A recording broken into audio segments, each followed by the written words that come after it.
আজিৰ ফাৰ্ষ্ট কুৱেশ্যনটো হ'ল আহোম আৰু মোগলৰ মাজত হোৱা শেষৰখন ৰণ ক'ত হৈছিল? ইটাখুলিৰ ৰণ। কিমান হৈছিল? 1682 চনত। ঠিক আছে। নেক্সটটো ইণ্ডিকা গ্ৰন্থৰ ৰচক কোন? ইণ্ডিকা গ্ৰন্থৰ ৰচক হৈছে মেগানিষ্ট। ঠিক আছে, মেগাস্থিনাছে কি কৰিছিল? ইণ্ডিকা গ্ৰন্থৰ ৰচনা কৰিছিল। তাৰপিছত চোৱা, তাৰপিছত ভৌম বংশ 3 নম্বৰ কুৱেশ্যন। ভৌম বংশৰ প্ৰতিষ্ঠাতা কোন আছিল? নৰকাসুৰ আছিল। 4 নম্বৰ তেজেৰে কমলাৱতী বৰগীত কোনে ৰচনা কৰিছিল? শ্ৰী শ্ৰী মাধৱদেৱে। নেক্সট 5 নম্বৰ উত্তৰ পূৰ্বাঞ্চলৰ মুখ্য কাৰ্যালয় ক'ত অৱস্থিত? শ্বিলঙত অৱস্থিত। পেঞ্চিলৰ HB2ৰ সম্পূৰ্ণ নাম কি? Hard black. 7 নম্বৰ ভাৰতৰ ৰাজধানীৰ নতুন পথৰ নাম কি? কৰ্তব্য পথ। Next 8 number question. ইংৰাজী নৰ্থ শব্দৰে দুটা বৰ্ণযুক্ত অৰ্থপূৰ্ণ কেইটা শব্দ লিখিব পাৰি? 3টা। ন অন টু। ঠিক আছে। 9 নম্বৰ সন্ধি ভঙা হিমালয়ৰ সন্ধি ভঙা হৈছে হিমযুগ আলয়, হিমালয়। তলৰ কোন শব্দটো শুদ্ধ?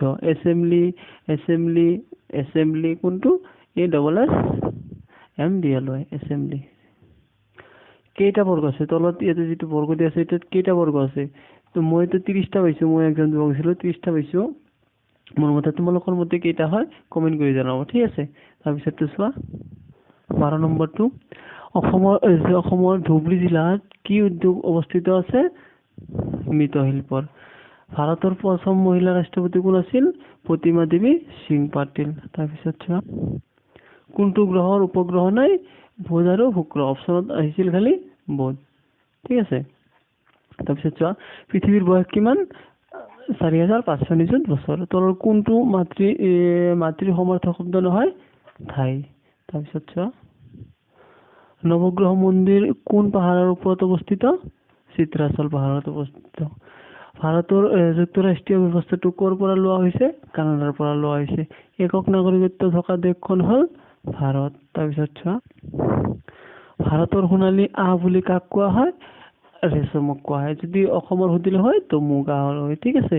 আমাক কি সুধিছিল? ভাৰতৰ সুধিছিল, সেইকাৰণে ৰেচম। বৰাকৰ উপনৈখনৰ নাম কি? ধলেশ্বৰী। 2019 চনত জ্যোতিপ্ৰসাদ আগৰৱালা বঁটা কোনখন চিনেমাই লাভ কৰিছিল? জোনাকী পৰুৱা।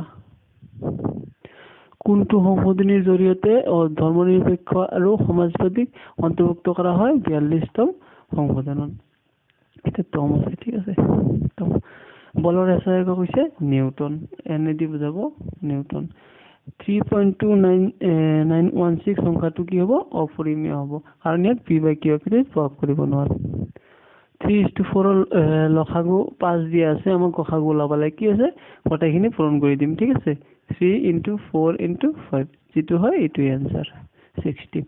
হাৰ্টৰ কোড ওলাব লাগে। আমাৰ কোড দিছিল আৰু বেলেগ কিবা কিবি দিছিল, এইটো কোড ওলাব লাগে আমাৰ যিটোৰ লগত মিলে চিৰিয়েল ভাবে, মানে বিপৰীত। এইচ মানে এছ আছিল তোমাৰ, ই মানে আছিল কিউ, এনেকুৱাকে। ঠিক আছে। তো হাৰ্টৰ কি হ'ব? অপশ্যন নম্বৰ এইটো কাৰেক্ট হ'ব। কোন নিৰ্ণয় কৰিবলৈ কি কৰিব লাগিব? আমি এটা ত্ৰিভুজৰ 180 ডিগ্ৰী কোণ থাকে। ঠিক আছে। তো x = আমাৰ 35 হ'ব। তাৰপিছতটো চোৱা ৰোমান সংখ্যা x ৰ মান কিমান হ'ব? 90 হ'ব। এটা বস্তু 2700 টকাত বেচিলে 10% লছ হয়, মানে 10% লছ হয়।